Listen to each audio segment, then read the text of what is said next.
Hey guys, with the passing of Jeff Galloway last week, I just wanted to talk a little bit about him and the influence he had on my running over the years. Jeff was one of the original organizers of the Peachtree Road Race. He won the very first race. It's a 10K race in Atlanta, probably one of the largest in the world.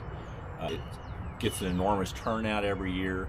And he won the inaugural 1970 race and went on and made the 1972 Olympic team in the 10K. He credited Jack Batchelor, who was on his Florida track team, for helping him prepare and believe that he could qualify for the team, and he did. And then from everything I read, Jeff probably could have made the 1972 Olympic team. He ended up being the alternate. He finished fourth, but he paced his friend Jack Batchelor to the marathon, and from all accounts, Jack was kind of struggling just a little bit toward the end, but Jeff kind of stepped back and let him finish third, and Jeff finished fourth since he'd already made the 10K team and thought he would do better at that. They went to the 1972 Munich Olympics, and U.S. had the best results ever for a U.S. team. Frank Shorter won the marathon, the gold medal.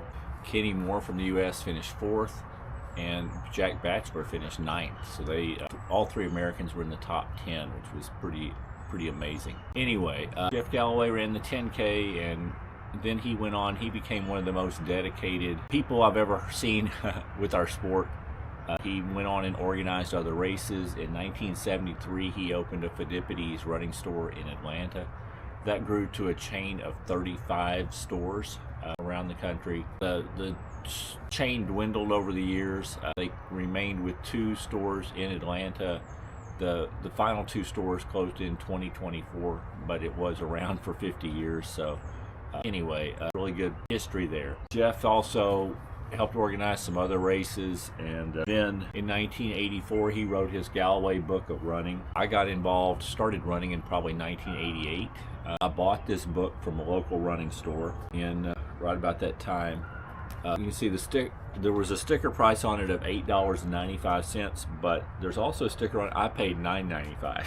But it was just a comprehensive book that he wrote.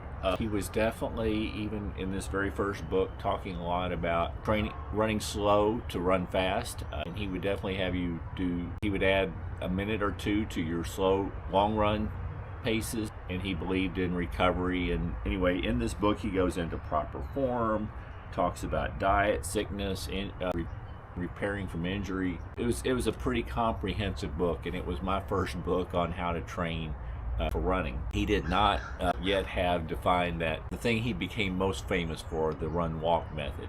He did mention it in this book one time, where he said, take a walk. From the ultra distance runners, I've learned that you can walk for 5 minutes every 25 to 30 minutes and build endurance with less stress.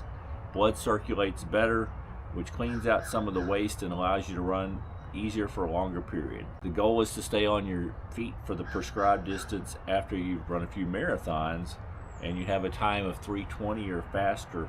Eliminate the walk breaks. That's what he said in his original book in 1984. Now, he obviously went on to believe you could run fast marathons taking walk breaks, and he definitely refined his walk break strategies. He wrote the book Marathon in 1996, and this became extremely popular. And then he ended up writing, I think, about 15 books probably on running techniques. But when this came out, he was also doing training programs for marathons around the country, and I did about 3 years of programs, I think, in the Dallas-Fort Worth area. One in Dallas, a couple in Fort Worth, and they would follow his methods. And by then he had refined and was doing more regular walk breaks. I was in, at the time, one of the faster groups, so we would take a 1-minute walk every mile, and then depending upon the speed that you ran, he had you taking your interval breaks more often. But during training, even though I was 1 minute per mile, whenever we get to doing a long, like really 22-mile run or something, I would maybe do a walk every run 5, walk 1. And anyway, he ended up shortening the times, and he introduced the sport to lots of people that otherwise wouldn't have run the marathon. It became known as the Galloway method or Gallo walking, and recently I've heard it referred to as just Jeffing a whole lot.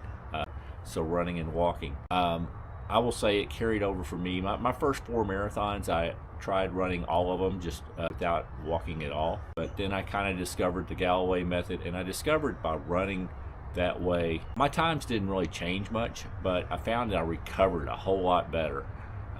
Instead of feeling like I was in pain for a week or having to walk backwards downstairs, I was usually pretty good within a couple days. So it really made a difference, and it definitely had an impact on the way I trained and ran ultras when I got into them in the early 2000s. Realized that having walk breaks helped. Ultra runners will talk about walking up the hills, but I found if you had a long flat section, I would even interject walk breaks there, and it would help increase the distance I could go. Anyway, my interactions, I met Jeff at a few of those training programs. He would come and talk to the group, and all I can say is he is a really good human being. He would come and answer questions one after another, and then he went out on little runs with us, the group, and he was just constantly talking. He seemed interested in everybody's story, and he would just continue to answer questions. He was just a really good human being from what I could tell.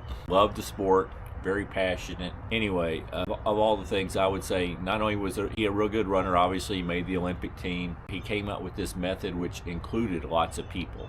He was also instrumental in starting the Avon women's marathons back in the 70s. Were the first women's only marathons. So he was a very inclusive person, and everybody, he tried to be friends with everybody, and was just a really good person. Anyway, he said he died last week of complications of a major stroke. He was 80 years old, but I just think his legacy is that he was just really a good person and motivated so many people to get going and keep moving. Anyway, those are just my thoughts.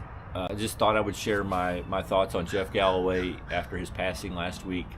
If you enjoyed the video, please consider hitting the thumbs up, the like button. If you're interested in more of my content, please consider subscribing to my channel. And other than that, I hope you're having a wonderful day. And keep moving!